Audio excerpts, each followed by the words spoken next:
किसी जमाने में माता पिता बच्चों की शादी कर देने के बाद कहते थे कि चलो अब गंगा नहा लिए, यानी पारिवारिक जिम्मेदारियों से मुक्त हो गए। और उस जमाने में कन्यादान करने का सही अर्थ पता चलता था। बेटी के ससुराल के घर का पानी भी अनुचित माना जाता था और बेटी को समझा के विदा करते थे, अब वही तेरा असल घर है। परंतु आजकल बच्चों की शादी होने के बाद बच्चे आपस में सामंजस्य नहीं बैठा पाते और पति पत्नी के बीच कहा सुनी तो कभी सास ससुर से कहा सुनी हो जाती है।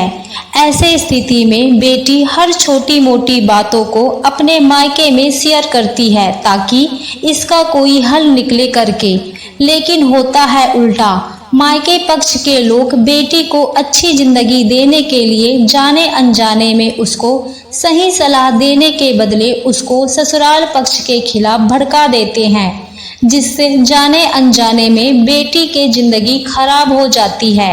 जीवन भर थाने या कचहरी का मुंह भी ना देखने वाले बहुत से बुजुर्ग माता पिता को बेटे या बेटी से जुड़े दहेज या तलाक के केस में पुलिस थाने और कोर्ट कचहरी के चक्कर लगाने पड़ते हैं।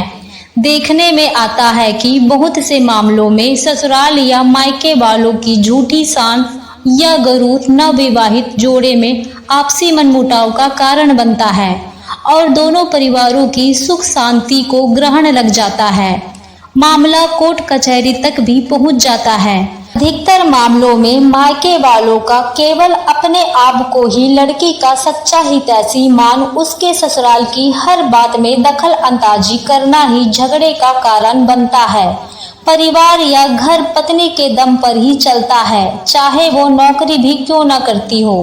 घर का रख रखाव, बच्चों की देखभाल और खाना पकाना आदमी के बलबूते से बाहर की बात है। शायद इसीलिए पत्नी को गृह लक्ष्मी का दर्जा दिया गया है। पंजाबी में एक कहावत है कि स्त्री सुई के नोक से घर को बना या गिरा सकती है, जो कि जीवन की सच्चाई है। अपवाद के रूप में कुछ लड़कियां शादी के बाद माता पिता के बहकावे में आकर केवल अपने हक का ही ध्यान रख अपने फर्ज को भूल जाती हैं। अभी तक तो लड़कियों को ही शादी के बाद पति के घर आना पड़ता है, इसलिए नए माहौल में अपने को ढालने की जिम्मेदारी भी लड़की की बनती है। परंतु इसके लिए पति और ससुराल के सदस्यों का सहयोग का होना भी बहुत आवश्यक है।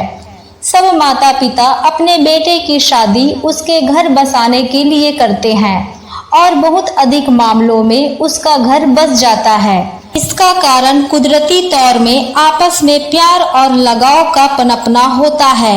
ऐसे में यदि कोई लड़की बात बात पर रूठकर मायके चली जाए तो उसके माता पिता का फर्ज बनता है कि वो उसे समझाए, ना कि भड़काए, क्योंकि अधिकतर मामलों में समय के साथ छोटी मोटी गलतफहमियां अपने आप ही दूर हो जाती हैं। ससुराल में लड़की को कौन सी कमियां का सामना करना पड़ सकता है, ऐसी बातें लड़की के माता पिता को शादी तय होने से पहले देखनी चाहिए।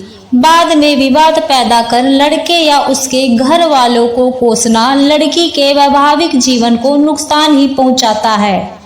नई पीढ़ी के लड़के लड़कियों में किताबी ज्ञान तो बहुत अधिक है, परंतु व्यवहारिक बुद्धि का काफी अभाव है। शादी के बाद पति पत्नी को सुख के साथ काफी जिम्मेदारियां भी निभानी पड़ती है।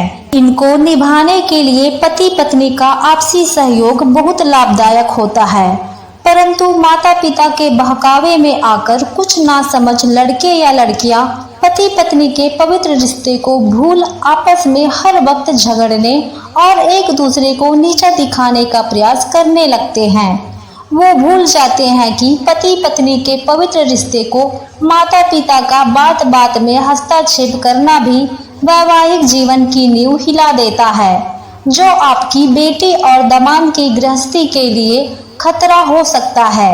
जब दो वयस्क अपना घर बसाने के लिए सक्षम हो जाते हैं तभी उनका विवाह किया जाता है। बेटी को उसके हिसाब से सेट होने दे। सिर्फ उस वक्त अपनी बेटी का सपोर्ट करे जब आपको उसके ससुराल वाले से उसकी जान का खतरा लगे। जैसे प्यार और मेहनत से आपने लड़की पाली है, उसी तरह लड़के के माँ बाप ने भी समय और पैसा लगाकर आपके दामाद को पाला है, इसलिए कोशिश करें कि सीमित मात्रा में और जरूरी बात करने के लिए फोन करें और बेटी से सुबह ब्रश करने से लेकर रात के ब्रश करने तक की रिपोर्ट ना मांगे और ना उसकी मामूली शिकायतों को तूल दे या एक तरफी सलाह ना दे। जानकारी अच्छी लगी हो तो चैनल को सब्सक्राइब करें। राधे राधे।